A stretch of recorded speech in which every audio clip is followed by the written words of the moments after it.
perjuangkan Islam sehingga kita semua dapat merasakan nikmat dan indahnya Islam hingga malam hari ini.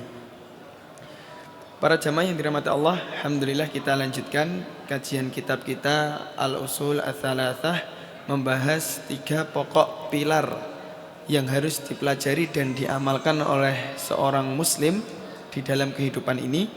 Sampailah kita pada pilar ketiga yang kemarin sempat libur sehari. Kita lanjutkan pada pilar ketiga. Ini insya Allah masih ada 2-3 bab lagi pada pilar ketiga ya. Langsung kita lanjutkan para jamaah yang dirahmati Allah ya, di halaman yang ke-47. Di halaman yang ke-47 ya. Di sana dikatakan ya, al-hijrah intiqalu min baladi syirki ila baladil Islam ya. Sebelumnya qala al-musannif rahimallahu taala nafa'anallahu bi ulumihi wa ulumi syekhina fid dharaini amin ya. Di sini penulis menerangkan apa itu hijrah ya. Kalau bahasa anak muda sekarang, hijrah itu berubah dari yang tadinya belum baik jadi baik. Kalau anak zaman sekarang ngomong hijrah itu bisa maknanya dari yang belum baik menjadi baik, atau dari satu tempat ke tempat yang lain ya. Maka makna hijrah ini sebetulnya am ya. Maknanya am itu apa? Umum. Akan tetapi di sini penulis memberikan maklumat bahwasanya al-hijrah ya. Yang dimaksudkan hijrah kita ketika kita membahas syariat Islam adalah intikal. Intikal itu maknanya berpindah. Min baladi syirki ilal baladil Islam ya. Dari negara syirik kepada negara Islam. Maka ini kaitannya hijrah dulu diwajibkan ya. Ketika dakwah Nabi di Mekah tidak menemui titik terang ya. Maka di sini penulis menjadikan sejarah sebagai salah satu patokan ya. Di sini yang dimaksudkan hijrah adalah intikal. Intikal itu apa? Berpindah. Yang berpindah apa? Diri para sahabat sendiri. Min baladi syirk ya. Waktu itu di Mekah. Kenapa kok diperintahkan hijrah? Karena waktu di Mekah itu Islam tidak bisa dikembangkan ya. Islam tidak bisa didakwahkan, mengalami berbagai ancaman, mengalami berbagai haluan, mengalami berbagai halangan, sehingga Islam tidak bisa muncul ke permukaan lebih luas. Maka Allah Subhanahu wa taala nanti akan kita bahas sejarahnya, memerintahkan kaum muslimin yang pada waktu itu Nabi Muhammad SAW bersama sahabat untuk hijrah ke Madinah ya. Yang dimana kalau setiap muslim, setiap mukmin, bahkan seluruh manusia, ketika dia disuruh meninggalkan kampung halamannya ke suatu daerah yang belum pernah dia ketahui, maka perasaannya sangat-sangat berat ya. Maka di sini dikatakan al-hijrah intiqalu min baladi syirki ila baladil Islam ya. Maka di sini hijrah yang dimaksudkan adalah ikhrajan lid-din. Khusus hijrahnya ini karena perkara agama ya. Jadi yang dimaksudkan hijrah dalam syariat itu bukan karena perkara ekonomi, perkara finansial, perkara kehidupan sosial, bukan. Tapi murni karena perkara dakwah Islam ya, yang mana pada waktu itu tidak bisa berkembang, maka Allah perintahkan untuk hijrah ke kota Madinah ya. Maka di sana kan kenapa dinamakan hijrah ya? Karena muhajiruna muhajirin ya. Summiya muhajiruna muhajirin li'annahum hajaru diyarahum. Dinamakan hijrah karena diambil dari kata hajaro. Hajaro itu meninggalkan, mendiamkan, pergi. Diyarahum, diyarahum jamak daripada dar, yaitu negara ya. Maksud daripada hijrah adalah hajaru diyarahum, meninggalkan negara-negara di mana mereka tinggal ya. Kemudian di sini dikatakan ya, wal hijrah, hijrah itu yang dimaksudkan di sini yaitu berpindahnya seorang muslim dari negara yang syirik ke negara yang Islam. Faridatun ala hadhil ummah min baladi syirki ilal baladil Islam ya. Hijrah itu hukumnya wajib. Pada waktu itu hijrah hukumnya wajib. Karena pada waktu itu di Mekah sekali lagi dakwah tidak bisa berkembang, Nabi perintahkan untuk hijrah. Dan ini juga sebetulnya berlaku kepada umat sekarang ya. Tak kala kita tinggal di belahan dunia sana ya, yang tidak ada satu orang Islam pun, misal di negara negara Amerika Latin atau sebagian negara Eropa yang dimana kita tidak mampu untuk jangankan mensyiarkan, mengamalkan Islam kita tidak mampu. Ya, misal kita tinggal di Amerika Latin atau di Eropa yang memang tidak ada umat Islamnya, kalaupun ada itu dilarang untuk beribadah, dilarang sholat, dilarang puasa, dilarang menunaikan zakat, dilarang haji walau mampu. Maka hukumnya wajib kita meninggalkan negara itu ke negara yang potensi kita mengerjakan syariat itu lebih luas ya. Jadi kadang orang mengatakan hijrah itu perkara ekonomi, padahal tidak. Di sini yang dimaksudkan adalah hijrah perkara agama ya, dan ini juga sampai sekarang. Alhamdulillah kita sekarang di Indonesia bisa beragama dengan luas, bisa beragama dengan santai, bisa majelis ilmu, ngaji. Maka tentu ini termasuk nikmat dari Allah Subhanahu wa taala. Karena kenapa kok hukumnya wajib, Bapak Ibu yang dirahmati Allah ya? Wajib karena faridotun ya, faridotun itu maknanya wajib. Dalilnya mana? Maklumun thubutuha bil kitabi was sunnah wal ijma. Dalil wajibnya seseorang itu hijrah dari negara yang dia tidak bisa berislam ke negara yang dia bisa berislam, itu dalilnya maklum, diketahui baik dari Al-Quran, hadis maupun ijma para ulama ya. Karena ini adalah salah satu perintah, dan perintah wajibnya hijrah itu Allah syariatkan sebelum perintah diwajibkannya puasa dan haji ya. Hijrah ini Allah wajibkan sebelum diwajibkannya perintah haji dan juga puasa. Di sini dikatakan ya, bal faradahullahu ala rasuli sallallahu alaihi wasallam was sahabah. Hijrah ini diwajibkan bagi Nabi Muhammad dan para sahabat. Qabla fardhu shaumi wal hajj, sebelum disyariatkannya puasa dan juga haji ya. Maka ini termasuk perkara yang harus kita ketahui ya. Wa hiya baqiyatun ila an taqumas saah, dan hijrah ini syariatnya bertahan sampai datangnya hari kiamat ya. Misal Bapak Ibu keterima kerja di Eropa, keterima kerja di Amerika Latin atau Amerika itu sendiri, dan kita tidak bisa menciarkan Islam, tidak bisa mengamalkan Islam, maka hukumnya bagi kita wajib untuk pergi ya. Entah besok kita pulang ke kampung kerjaannya apa, entah pindah negara lain kerjaannya apa, tapi kalau yang kita korbankan dunia untuk agama ya, maka Allah akan menata hidup kita. Tapi kok yang kita korbankan agama untuk dunia ya, maka tinggal tunggu ketidakberkahan dan ketidakbarokahan rezeki kita. Dan ini yang diajarkan para sahabat. Bagaimana dulu sahabat yang kaya raya siapa? Utsman ya. Kaya rayanya luar biasa, bahkan kalau ditaksir sekarang hartanya saya pernah membaca itu ratusan triliun ya. Dan itu Utsman hijrah meninggalkan seluruh dagangannya. Tapi kalau takdirnya memang Allah jadikan dia kaya, sampai Madinah pun kaya lagi ya. Ketika ditawarkan sahabat untuk memilih salah satu daripada istrinya, kemudian sama sahabat ini kaum Ansor nanti mau diceraikan, dinikahkan sama Utsman ya. Mohon maaf, Abdurrahman bin Auf. Kata Abdurrahman bin Auf ya, tunjukkan saja as-suq, dullani ala suq, tunjukkan saja kepadaku di mana pasar ya. Jadi kalau cara dagangnya Abdurrahman bin Auf itu, beliau yang kami baca dalam beberapa referensi, ketika beliau ke pasar, beliau tanya ke penduduk Madinah, apa yang kalian belum punya ya, A, B, C sampai Z. Kemudian sama Abdurrahman bin Auf dibelikan, dijual dengan harga yang lebih mahal ya. Dan kalau kita mungkin sekarang baru mendapati transportasi online tadi ya, kita bisa pesan online. Abdurrahman bin Auf udah mengamalkan 1000-an tahun yang lalu sebelum diamalkan orang sekarang. Tapi bedanya dulu Abdurrahman bin Auf manual ya. Ke kampung A tanya kurang apa, panci, kurang gula, pergi ke pasar dikulai, dijual mahal. Pergi lagi beliau, butuh apa? Butuh air bersih, minyak, butuh kayu bakar, pergi kulaan lagi, beli lagi, hingga akhirnya beliau menjadi orang kaya lagi. Ya, maka ini kalau seseorang itu meninggalkan sesuatu karena Allah, Allah akan tata hidupnya.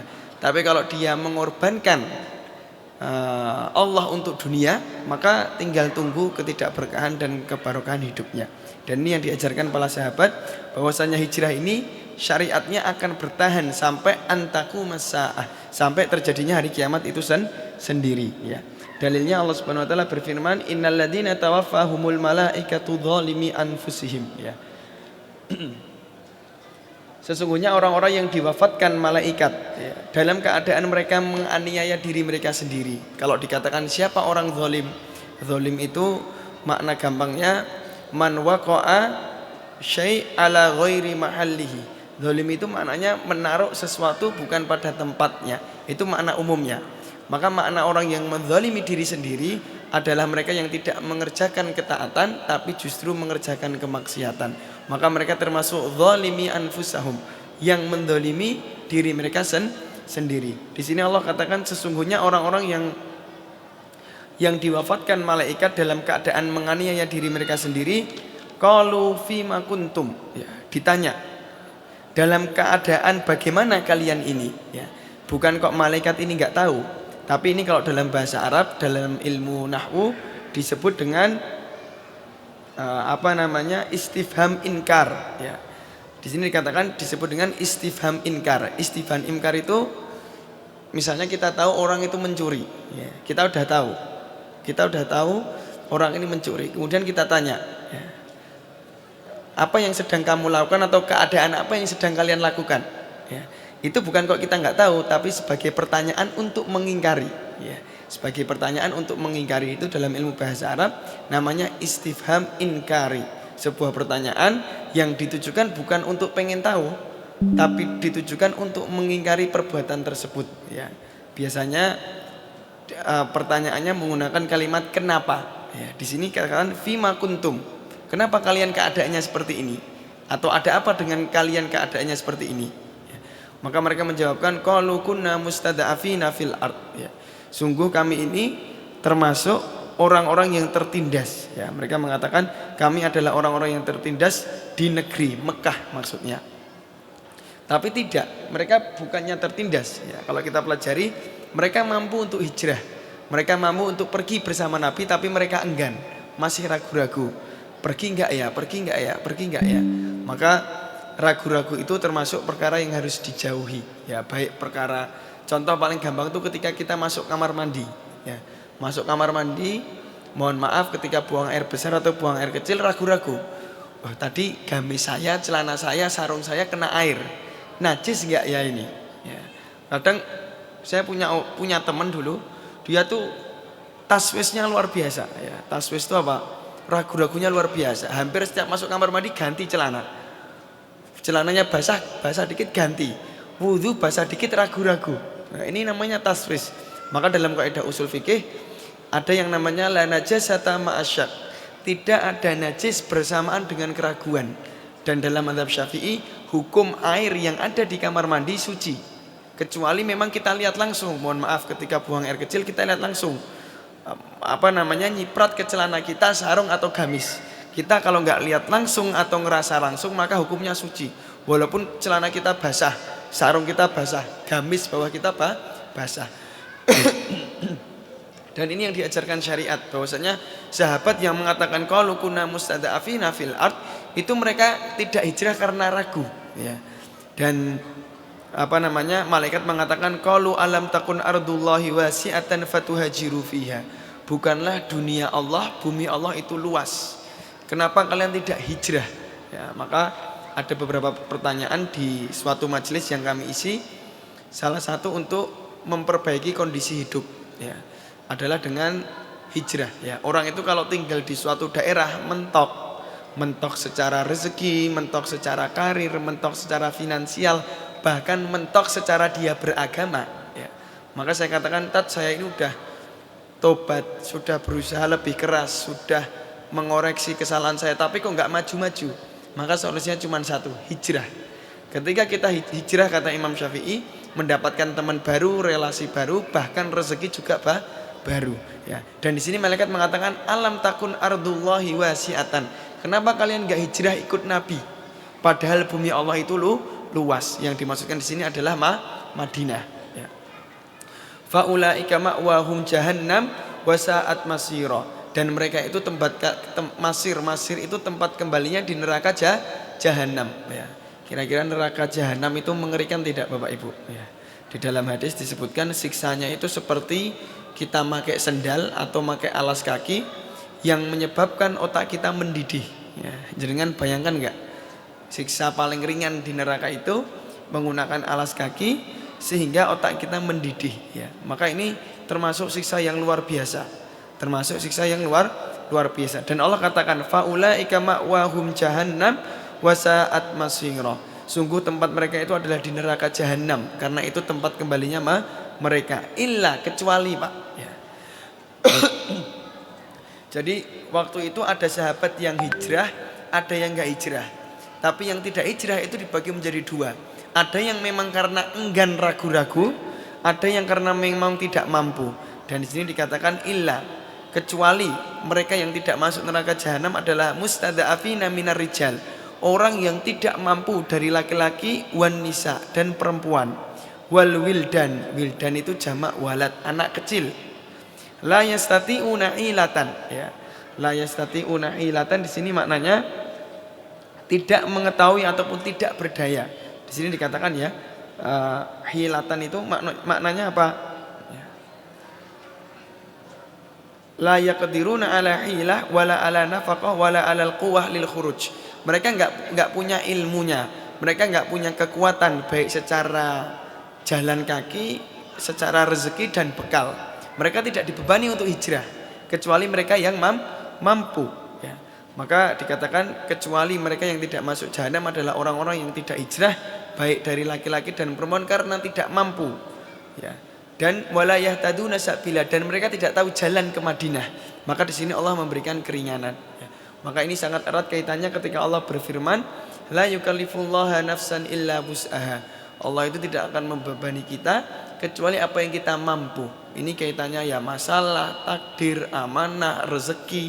Allah akan memberikan semua itu sesuai dengan kemampuan hambanya. Kadang kita berpikir, ya Allah, kenapa orang itu Allah berikan rezeki banyak, kita tidak? Tidaklah kita berpikir ketika kita Allah berikan rezeki yang luar biasa banyak, masih sanggupkah kita untuk taat ya. Ada orang yang Allah berikan rezeki semakin taat. Ada orang yang Allah berikan rezeki berlebih, saya bingung bingung kembalinya kemana ya. Maka ini maknanya Allah itu tidak akan membebani cobaan, rezeki, amanah dan kehidupan di dunia kecuali setiap insan yang mampu untuk melewatinya. Dan di sini dikatakan faulaika asallahu ayyafu anhum ya. Semoga mereka semua itu Allah mengampuni dosa-dosa mereka ya. Wa kana Allahu afuwan ghafura. Karena sesungguhnya Allah Subhanahu wa taala Maha mengampuni dosa-dosa hambanya ya. Kenapa kok Allah hukum orang yang tidak hijrah pada waktu itu ikut dengan Nabi walaupun dia mampu? Karena kata para ulama, man jama'al musyrik wa sakana ma'ahu fa innahu mithluh. Barang siapa yang tinggal bersama orang-orang musyrik, maka sesungguhnya mereka akan cepat atau lambat akan mengikuti kehidupan mereka ya. Maka ketika kita ini hidup tapi tetangga kita, seluruh keliling kita itu non muslim, bahkan mendakwahkan ketidakislamannya ya. Maka pada waktu itu kita wajib pindah. Karena bukannya kita yang mewarnai, justru kita yang terwarnai. Dan itu sebuah peringatan yang luar biasa. Maka dikatakan di sini dalam sebuah hadis, barang siapa yang berkumpul dengan orang musyrik, maka mereka seakan-akan bagian dari mereka. Maka dalam bahasa Arab dikatakan as-sahibu sahib. Sahibu sahib itu maknanya apa? Orang sahabat itu menarik. Maka dikatakan juga almar'u ala dini khalilihi. Orang itu agamanya ngikuti agama temannya ya. Temannya bagus, agamanya jadi bagus. Temannya kurang bagus, agamanya kurang bagus. Dan seperti itulah manusia ketika beramal ya. Kemudian Allah juga berfirman, ya ibadiyalladzina amanu ya. Wahai hamba-hamba Allah yang beriman, inna ardi wasi'atun, sesungguhnya bumiku itu luas kata Allah. Fa iya ya fa'budun, maka hendaklah kalian menyembah aku saja. Ini diulangi lagi ya. Kemudian dikatakan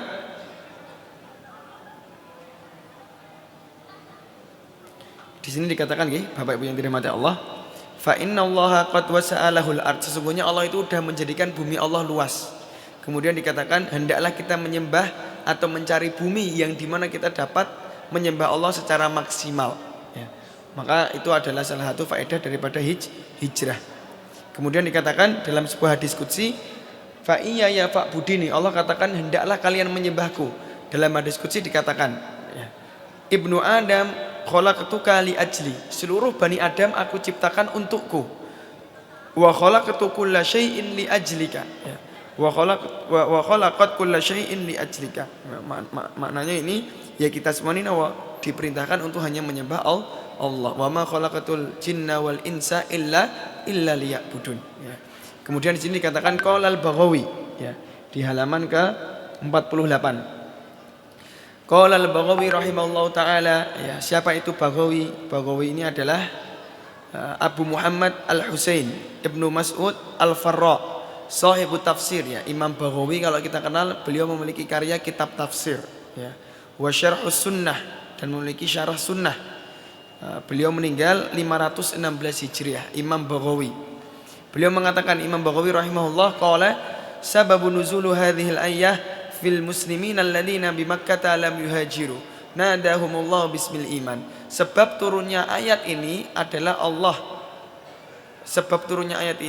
adalah kaum muslimin yang berada di Mekah dan mereka tidak ingin hijrah. Allah memanggil mereka dengan nama iman. Jadi orang yang enggak mau hijrah pada waktu itu bersama Nabi tidak dihukumi kafir, kafir. Hanya mereka melakukan min kabairidz dzunub. Mereka dihukumi sebagai orang yang melakukan kemaksiatan yang besar, tapi mereka enggak bisa dihukumi keluar daripada Islam, ya. Maka kadang orang itu tidak melakukan syariat Islam karena menentang, bukan karena belum tahu, ya. Maka kewajiban kita tak kala orang itu tidak melakukan syariat Islam, kewajiban kita bukan menghakimi, tapi kita mengajak dan mendakwahi. Kok dia terang-terangan menolak ajaran Islam, maka wa ufawwidu amri ilallah, kita serahkan urusannya kepada Allah, ya. Masih halaman 48 nggih. Wa dalilu alal hijrah minas sunnah, dan dalil hijrah dari sunnah, ya. Sunnah itu hadis Nabi. Qauluhu sallallahu alaihi wasallam, bahwasanya Nabi Muhammad sallallahu alaihi wasallam bersabda, la tanqati'ul hijrah hatta tanqati'ut taubah. Ya. Beliau mengatakan di sini, hijrah tidak akan terputus hingga terputusnya taubat. Wala tanqati'ut taubah hatta tatlu asyamsu min maghribiha. Dan taubat itu tidak akan terputus hingga matahari terbit dari tempat terbenamnya, yaitu barat. Maka taubat seseorang itu masih Allah terima sampai kapan? Sampai sebelum terjadinya kiamat, ya. Saya pernah membaca kitab menarik, ya, karya Imam Ghazali namanya Ayyuhal Walad. Beliau mengatakan jangan sampai kita sadar ketika kita meninggal. Jangan sampai kita sadar seperti yang Allah firmankan dalam Al-Quran, farji'na na'mal sholihan. Ya, Allah abadikan dalam Al-Quran, orang yang sudah meninggal mereka mengatakan apa? Farji'na, ya, kembalikan kami ke dunia, na'mal sholihan, untuk kami mengerjakan amal soleh. Saya barusan tadi lihat di sosial media, kata-kata anak muda mengatakan sholat yang selama ini kita tinggalkan itu dambaan ribuan orang yang sudah meninggal, Pak. Sholat yang sekarang kita ini waduh, kadang qiyamul lail sak rakaat 2 lembar, tarawih 11 rakaat, belum lagi yang 20 rakaat dan lain sebagainya. Itu didambakan oleh orang-orang yang sudah meninggal. Sholat rawatib yang kadang kita kesusu, Pak, ya. Sholat rawatib ba'diyah maghrib kan kesusu. Kenapa? Selak ngelih. Itu didambakan orang-orang yang sudah meninggal. Jadi sebagaimana yang dikatakan pernah kita sebutkan, an-nasun niyam, manusia itu ketika hidup kebanyakan tertidur tidak sadar. Bayangkan ketika kita tidur sadar mboten? Enggak. Kita enggak tahu sebelah kita siapa, depan kita siapa, belakang kita siapa, sekeliling kita lagi ngapain. Bahkan naudzubillah, orang itu kalau tidur ada yang ingin mencelakainya mudah saja, ya. Maka sahabat mengatakan salah satunya manusia itu ketika hidup tidur. Fa idza matu intabahu. Besok kalau manusia itu udah meninggal baru sadar, Pak. Intabahu, baru bangun. Kira-kira kalau kita bangunnya pas sudah meninggal telat mboten? Telat, ya. Berapa banyak orang di luar sana yang sudah mendahului kita mendambakan apa yang kita kerjakan. Maka setiap momen ibadah itu kita harus nikmati, kita syukuri, karena tidak semua orang Allah berikan kenikmatan untuk bisa maksimal ibadah. Contohnya malam ini, alhamdulillah Allah kumpulkan kita iktikaf malam 27, ngaji mendekatkan diri kepada Allah. Ini sungguh kenikmatan yang luar biasa. Karena di dalam kitab itu juga disebutkan min alamati i'radillahi alal abdi istighaluhu bima la ya'ni. Ya. Salah satu tanda-tanda Allah itu tidak memperdulikan hambanya, ya, adalah menyibukkan kepada sesuatu yang tidak bermanfaat, ya. Tapi kalau misalnya di luar sana ada yang kerja itu manfaat ibadah. Yang tidak bermanfaat adalah ketika dia disibukkan oleh maksiat, ya.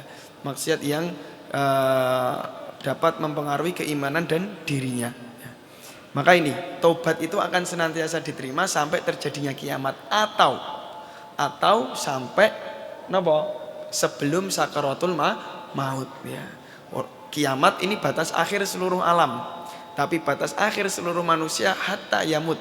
Maka Allah pernah berfirman, wa'bud rabbaka hatta ya'tiyakal yakin. Sembahlah Tuhanmu sampai kalian menemui keyakinan. Apa yang disebut yakin di sini? Al yakinu hiyal maut, ya. Yakin di sini maknanya adalah maut ataupun kematian, ya. Maka ini adalah dalil bahwasanya hijrah itu senantiasa wajib, ya, hingga terputusnya taubat. Maksudnya sampai meninggal. Sedangkan taubat tidak akan terputus sampai terbitnya matahari dari tempat terbenamnya, maksudnya kiamat. Selama itu pula kita masih harus hijrah kalau dibutuhkan, dan kita harus taubat selagi kita mampu, ya. Jamaah yang dirahmati Allah Subhanahu wa taala, kita lanjutkan, ya, pada matan selanjutnya.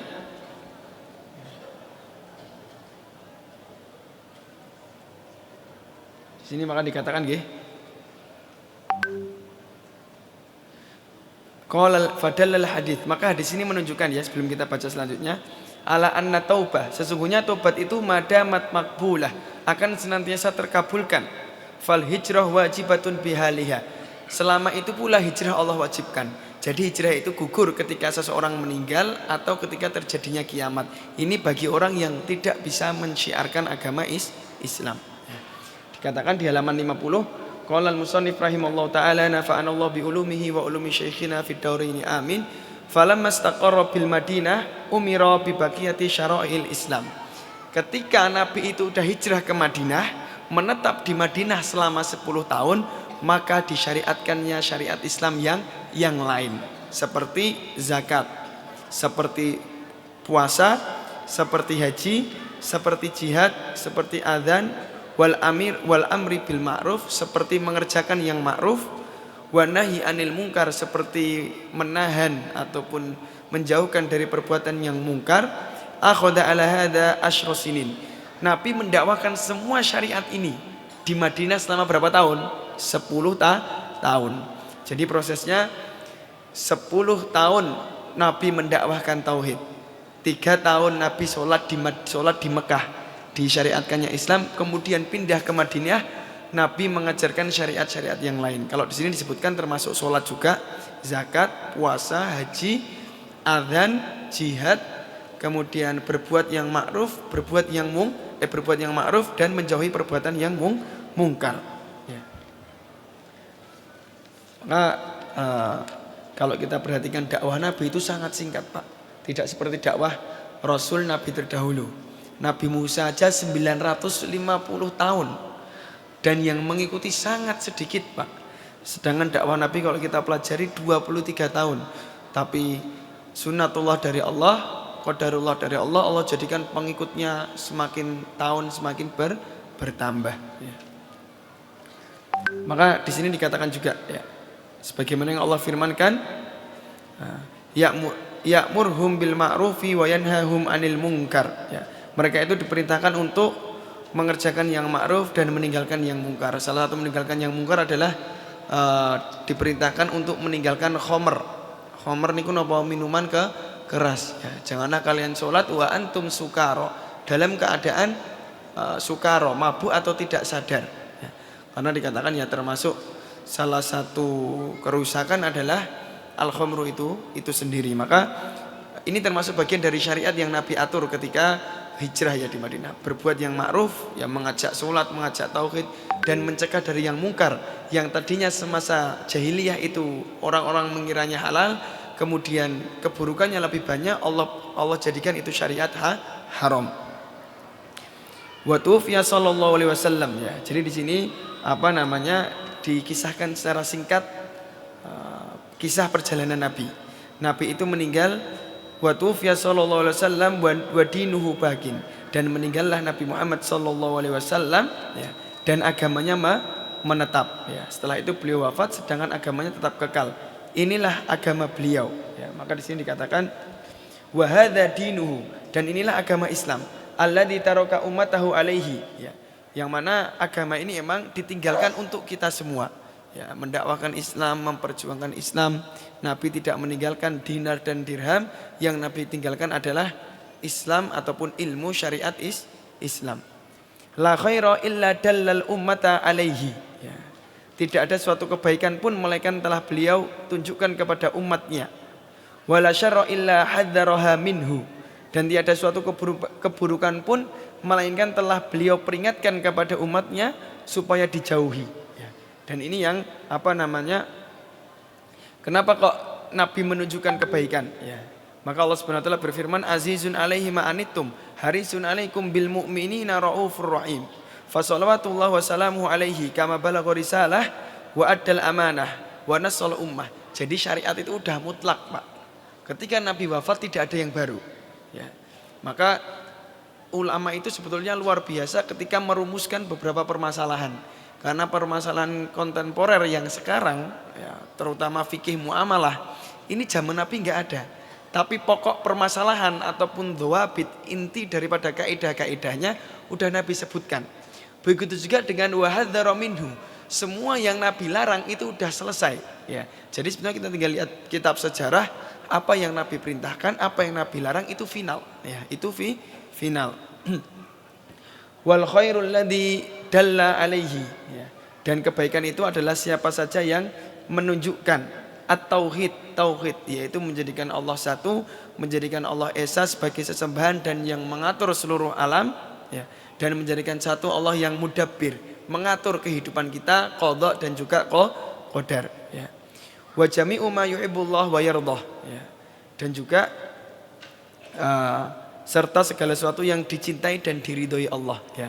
Yang paling penting itu apa? Kalau kita ibadah, Allah meridhai dan mencintai apa yang kita lakukan ya. Karena dikatakan ahabul a'mal. Nah, di sini Allah mengatakan amal yang paling Allah cintai adwa muhawa in qalla, yang terus menerus walaupun amal itu kecil ya. Misalnya ngaji pelan-pelan dulu, misalnya sedekah ya mulai dari nominal yang kecil, misalnya suka sholat malam mulai dari rakaat yang kecil ya. Kadang kita tuh kalau tahu keutamaan suatu amalan langsung dikerjakan maksimal, tapi besoknya tidak dikerjakan lagi. Padahal amal yang paling Allah cintai itu yang terus menerus wa in qalla, walaupun ibadah itu nilainya kecil. Maka dikatakan dalam surat Al-Muluk, bukan liyabluwakum aktsaru amala, tapi yang Allah katakan liyabluwakum ahsanu amala, untuk melihat seberapa sempurnanya, seberapa bagusnya ibadah kita. Dan ini yang dikatakan wa jami'u ma yuhibbullah wa yardah. Wa syirkul ladzi hadzara minhu ya. Dan termasuk sementara itu keburukan yang beliau peringatkan supaya dijauhi, Nabi itu paling sering memperingatkan umatnya adalah menjauhi asyirk, perbuatan syirik ya. Syirik itu dibagi menjadi dua, syirik akbar yang kaitannya dia menyekutukan Allah secara luas, dan syirkul asghar kaitannya dia menyekutukan Allah dalam lingkup kecil, termasuk contohnya dia melakukan perbuatan karena riya, melakukan perbuatan karena ingin dipuji. Ini naudzubillah termasuk ulama mengatakan syirkul asghar. Syirkul asghar seperti perbuatan riya itu menghapuskan amal yang dia kerjakan saat itu. Contoh, ada orang melakukan kebaikan supaya ingin dipuji, naudzubillah, maka amal yang dia kerjakan saat itu hangus. Tapi kalau syirkul akbar ya, seperti menyekutukan Allah, menjadikan Allah itu tandingan, menyembah Allah dan selain Allah, datang kepada orang-orang yang mengetahui perkara gaib padahal tidak ada, maka itu menghapuskan bukan amal yang dia kerjakan saat itu, tapi menghapuskan seluruh amalan dia ketika Islam. Ya, orang yang melakukan perbuatan syirik besar itu menghapuskan seluruh amalan ketika dia Islam. Ya. Kemudian dikatakan wa jami'u ma yakrahullahu wa ya'bah. Ya. Dan Nabi juga mendakwahkan untuk menjauhi segala yang dibenci Allah dan dimurkai oleh Allah. Yang dibenci tentu perbuatan yang Allah haramkan. Ya. Yang dibenci salah satunya adalah perbuatan makruh. Makruh ini kalau secara usul fikih la ya'tam man amalahu wa yu'jar ala man tarakahu. Yang melakukan perbuatan makruh itu tidak dikenakan dosa, tapi yang meninggalkan perbuatan makruh mendapatkan pahala. Ini secara usul fikih. Ya, contoh di dalam mazhab Syafi'i itu salah satu pendapatnya ya, tidak boleh bersiwak atau sikat gigi ketika puasa setelah matahari tergelincir, setelah jam 12 siang. Alasannya karena dia akan menghapuskan bau mulut orang yang berpuasa. Padahal bau mulut orang yang berpuasa kelak menjadi saksi seperti harumnya kasturi. Ini salah satu dalilnya. Ya. Maka kalau seandainya orang siwakan atau sikat gigi setelah matahari tergelincir, hukumnya makruh, tidak dosa. Tapi ketika dia ditinggalkan bisa berpahala. Ya. Maka jangan kalau pas puasa kok sikatan sehari 5 kali. Odole gonta-ganti, setunggal odol stroberi, kalih blueberry, 3 odol yang menyegarkan, tambah odol rasamin, jut le kumur-kumur ora rampung. Nah ini jangan sampai nanti dapat bahkan bisa jatuh perkara haram ketika dia nggak sengaja menelannya atau bahkan sengaja menelannya. Dan ini yang harus dihati-hati. Salah satunya ketika puasa itu tidak berlebihan dalam kumur-kumur dan tidak berlebihan ketika sikat gigi. Ba'atsallahu ilan nasi kafatan. Ya. Allah itu mengutus beliau alaihi salatu wassalam kepada manusia. Ya. Sampai sini nggih. Allah itu mengutus kafatan. Kafatan itu apa? Secara umum. Ya. Secara mutlak. Ya. Seluruh maksudnya kafah. Jadi Nabi Muhammad itu tidak hanya kadang kita mengatakan, Ustaz, Islam itu hanya urusan masjid. Islam itu hanya di masjid. Islam itu hanya zakat, puasa, sholat, haji, sedekah. Tidak. Yang dimaksudkan kafah di sini menyeluruh. Ya, bahkan Nabi itu mencontohkan dari bangun tidur hingga menjelang tidur napa wonten sunnahnya. Bahkan ada salah satu buku yang bagus ya. Buku yang bagus tentang mengatakan bahwasanya Nabi itu tidak pernah sakit. Dan ini yang menjadi bagian daripada sunnahnya. Salah satunya apa beliau itu kok nggak pernah sakit ya. Berhenti makan sebelum kenyang. Beliau tidur di awal waktu, bangun di pagi hari. Ya, tidak tidur ya, misalnya kalau selain iktikaf ya, tidak tidur setelah subuh. Mungkin kalau iktikaf kita malamnya bangun, tentu pagi butuh istirahat. Ya, dan beliau napa yang paling sering niku yang banyak diambil oleh para dokter niku, beliau tidak makan ataupun berhenti makan sebelum kenyang. Ya, nek kita napa orang Indonesia makan terus kenyang tetaplah lanjut. Maka semakin tambahnya usia harusnya semakin berkurangnya makan. Maka kalau orang itu semakin tambah usia, semakin banyak makan, itu nanti akan menumpuk penyakit di hari itu tua. Dan Nabi ini memang benar tidak pernah sakit sampai nopo, sampai beliau meninggal. Dan ini yang Nabi ajarkan, sunnah dari bangun tidur sampai menuju tidur. Ini luar biasa sebetulnya, ada bukunya. Maka ini yang dimaksud kafah. Kafah itu menyeluruh ya. Yakni ba'atsallahu nabiyana Muhammad ila kafatin nas, kepada seluruh manusia ya. Yang muslim, non muslim, mukmin, belum mukmin, mengatur urusan ibadah murni dan non murni, kaitannya muamalah, bagaimana misalnya bersosial, bagaimana bahkan urusan dunia juga Nabi ajarkan, jual beli, tolong menolong, itu diatur semua dalam Islam.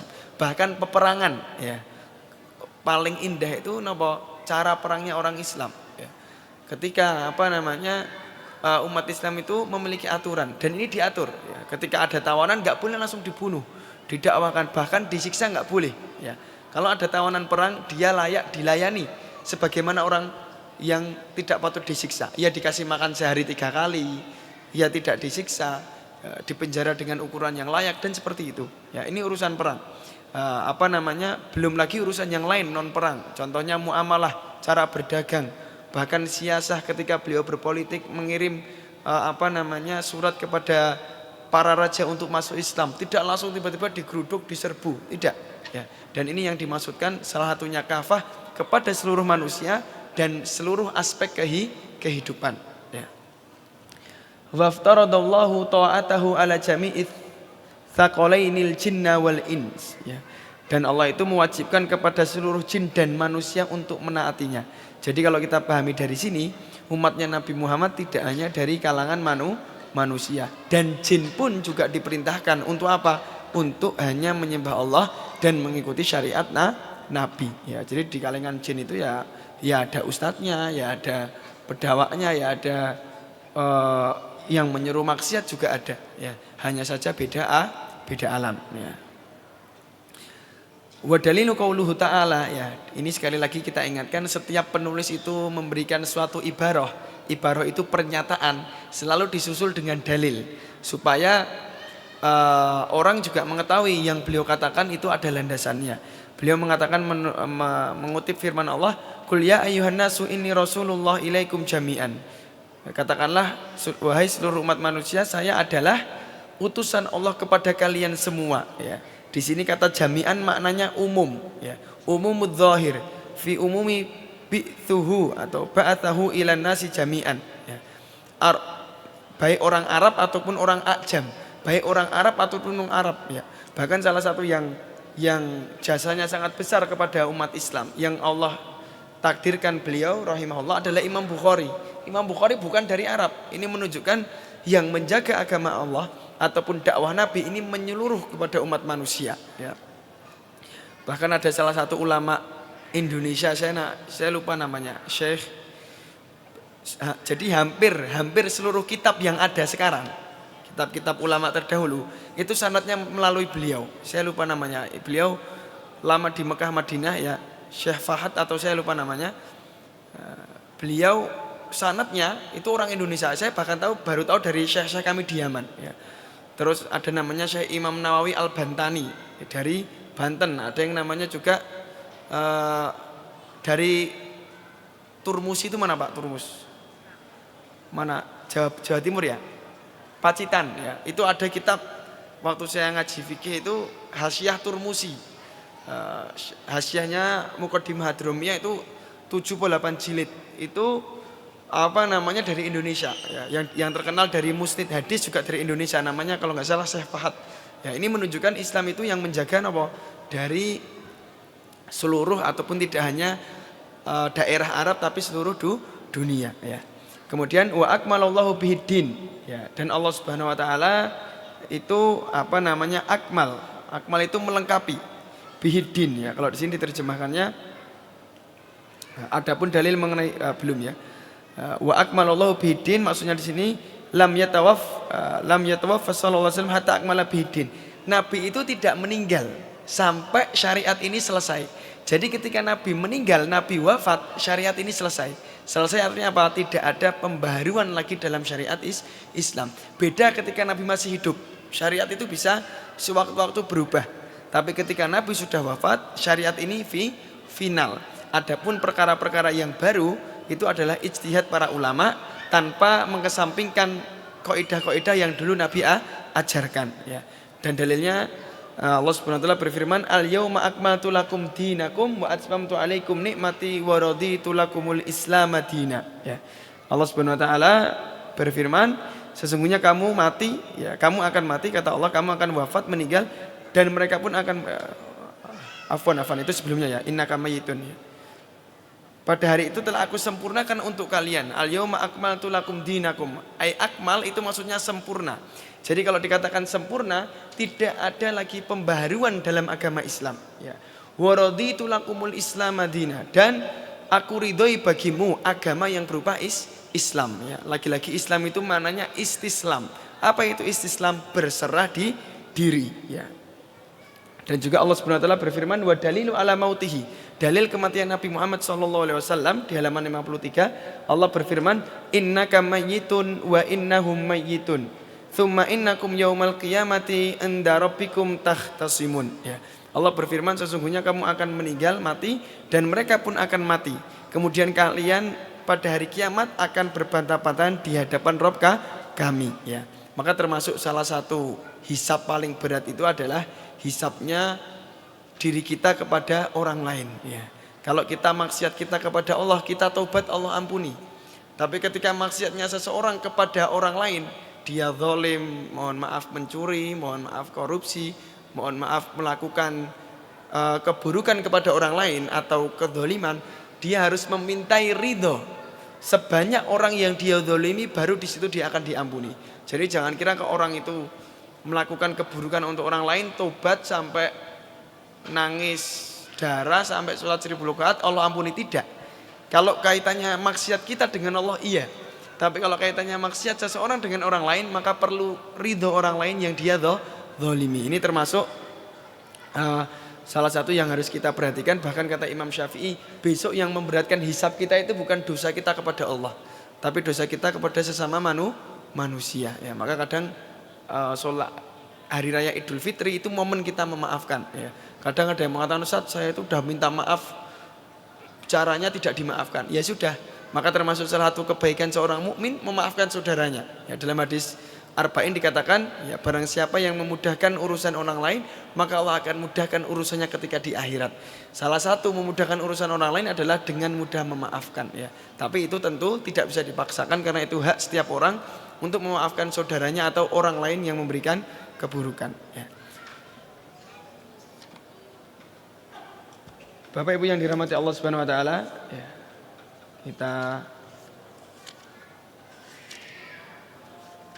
kita akhiri ya, udah 1 jam.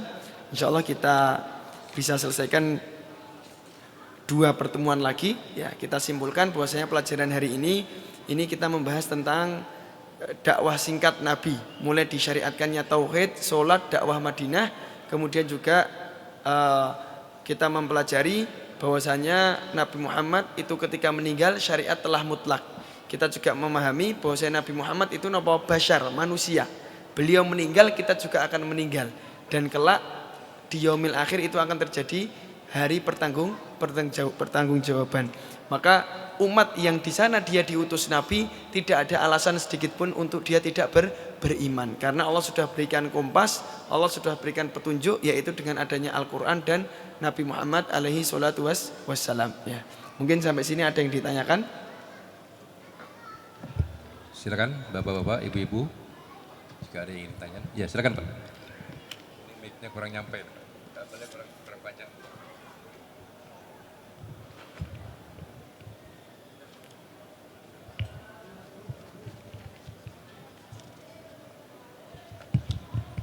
Assalamualaikum Ustaz. Izin bertanya Ustaz, apabila kita pernah tinggal di luar negeri untuk studi dan di sana memang sangat jarang ditemukan masjid ataupun komunitas muslim, padahal kita sedang studi S3 ataupun jangka waktunya lebih lama, bagaimana sikap kita sebaiknya?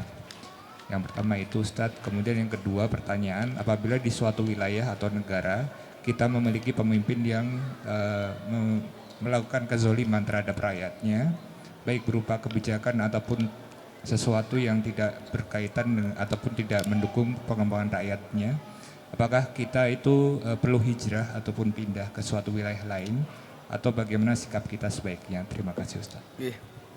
Bismillahirrahmanirrahim. Yang pertama, ketika kita kuliah di luar negeri di suatu negara yang notabene bukan negara Islam dan tidak ada masjid, tidak ada masjid, maka kalau kaitannya tidak ada masjid tapi dia masih sanggup melakukan syiar Islam ataupun syariat Islam secara diri sendiri, ya, dan kaitannya dia di sana menuntut ilmu, maka bertahan. Ya. Kalau di sana kaitannya dia menuntut ilmu, bertahan. Tapi kalau dia kaitannya kerja dan di sana tidak bisa melakukan syiar agama Islam, sholat di tempat kerja nggak boleh, puasa di tempat kerja nggak boleh, maka kalau kita dengan niat yang kuat, kita hijrah pindah ke negara lain atau pulang kampung. Walaupun kita nggak tahu nanti kerjanya seperti apa, penghasilan seperti apa. Tapi kalau kaitannya tadi pertanyaan menuntut ilmu dan masih bisa mengerjakan walaupun di kamar ataupun di rumah, itu masih boleh karena dalam batasan mampu. Tapi ketika di kamar, di asrama juga dihalang-halangi, nggak boleh sholat di sini, ya nggak boleh ibadah di sini, maka perlu dipertimbangkan antara melanjutkan studinya atau dia pulang. Tapi ketika sudah tidak bisa melakukan syariat Islam semisal sholat, maka kalau secara agama pulang lebih baik, walaupun di sana kaitannya menuntut ilmu. Ya. Kemudian yang kedua, ketika di suatu daerah pemerintahan itu kebijakannya misalnya mohon maaf menzalimi atau merugikan rakyat sendiri, ya itu bagaimana hukumnya? Ya. Selagi kalau dari kita pandangan secara dasar Islam saja ya, karena kalau kita berbicara zalim itu sangat luas ya, menaruh sesuatu yang bukan pada tempatnya itu dah zalim. Ya. Di suatu daerah, negara atau komunitas, ketika pemimpinnya zalim, bagaimana yang kita lakukan? Ya. Maka kalau di sini zalim kaitannya tentang agama, ya zalim kaitannya agama, contoh ya kita nggak bisa sholat id, nggak bisa sholat tarawih, nggak boleh sholat 5 waktu di masjid, maka ini lebih baik kabur aja dulu. Tapi kalau kezalimannya mohon maaf ya, memang di sekeliling kita atau di belahan dunia sana, ketika kezalimannya berkaitan tentang duniawi, ekonomi, kemudian kehidupan sosial, kemudian status sosial dan lain sebagainya, itu yang diajarkan syariat, kita bersabar dulu dan juga mendoakannya sembari kita mengoptimalkan usaha kita masing-masing. Ya. Sekarang nyun sewu misalnya ekonomi lagi lesu. Ya. Saya kemarin ngisi di hotel, salah satu hotel bintang 4 di Malioboro. Itu salah satu manajernya, utusannya ngendiko ke saya, "Tat, mohon izin ngisi kajian buat karyawan dan staf dan para pimpinan." Waktu itu jadwal saya yang kosong cuma tanggal 20 waktu itu. Kemudian 20 saya diminta ngisi MPR full, akhirnya full. Kemudian jadwal saya tanggal 25 digeser tanggal 21. Ya, 21-nya ternyata kosong, yang tanggal 25 kemarin saya bisa ngisi di hotel. Kemudian para petingginya itu ngendiko ke saya, "Tat, ini mohon sekali, pripun Pak, ini tolong diberikan motivasi kepada para karyawan dan para staf karena kondisi sekarang sedang lesu ya Tat." Padahal nek jenengan tahu hotel, nek saya sebut merek hotelnya, wah itu mewah sekali Pak, mewahnya luar biasa, bintang 4. Dulu pernah meraih predikat salah satu hotel terlaris kalau nggak salah di aplikasi kalau mesin hotel dulu Pak. Nah, saya bayangkan aja, wah hotel yang seperti ini aja lesu Pak, apalagi usaha mikro menengah ke bawah. Dan alhamdulillah kemarin setelah kita ngisi, saya tanya lagi, "Gimana Pak sekarang?" Alhamdulillah udah mulai rame Tat, ya. Maka kalau kaitannya tentang ekonomi, kita merasakan semua guys, sekarang daya beli menurun. Saya ngisi di Masjid Al Hasanah Terban itu, beberapa jamaah mengatakan, "Tat, Ramadan tahun ini itu nggak semeriah tahun-tahun lalu." Jenengan cek aja, lah pripun Pak? Sekarang itu ya nyun sewu, pedagang kaki lima, orang yang jualan sembako, bahkan mall, supermarket yang jual pakaian itu nggak semeriah dulu. Kalau kita perhatikan, saya lihat, benar juga ya. Ya. Dulu itu ramainya luar biasa Pak. Ya. Waton gelar lapak, dodol gorengan, payu Pak. Saat ini wah kasihan Pak kalau kita keliling beli itu nggak seramai dulu. Ini kalau kaitannya tentang seperti ini, kita diharapkan bersabar dan kita mengusahakan diri kita untuk berbenah. Ya. Dalam proses yang sangat lama. Ya. Tapi kalau udah kaitannya tentang agama, maka kita Pak, kabur aja dulu. Nah, tapi kalau masih ekonomi seperti ini dan kaitannya kehidupan sosial, kita sabar dan terus mendoakan yang terbaik bagi orang-orang yang memiliki amanah, dan kita mendoakan diri kita sendiri. Karena dulu Nabi itu membangun Madinah itu 20 tahun Pak. Nabi membangun Madinah 20 tahun, dan Nabi dulu Madinah itu pernah krisis ekonomi luar biasa. Ya. Bagaimana cara membangkitkannya? Ya.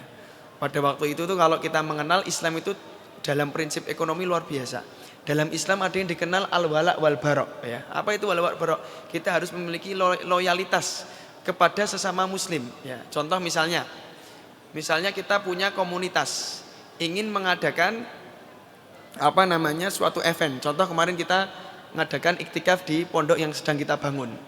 Kita berikan fasilitas sahur dan berbuka dan laundry 2 kali.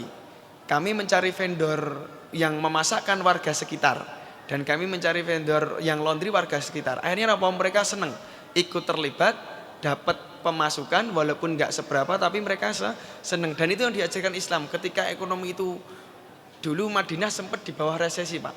Kita kan masih diambang, masih diambang. Dulu Madinah sempat di bawah resesi. Itu mereka memanfaatkan apa yang dipunya saudaranya, dia beli, dia kembangkan. Dan itu yang dapat mengangkat ekonomi di suatu daerah. Dan itu ternyata sudah diajarkan para sahabat sejak zaman dulu. Singkatnya tadi, ketika kebijakan merugikan agama maka kita bisa hijrah, tapi ketika belum merugikan agama kita harap bersabar. Allahu a'lam. Ada lagi dari ibu-ibu mungkin? Dipersilakan ibu-ibu jika ada yang ingin ditanyakan.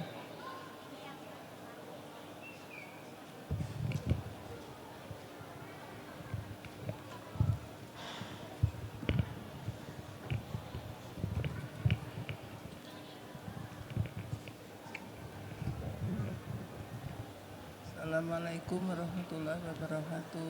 Waalaikumsalam warahmatullahi. Saya mau mengajukan pertanyaan yang kemarin tertunda tuh Ustaz. Ini masalah sholat id. Di kampung saya tuh sholat idnya di musola. Itu apakah sesuai dengan syariat? Dan kedua, halal bihalal itu apakah zaman Rasulullah itu juga ada? Itu aja.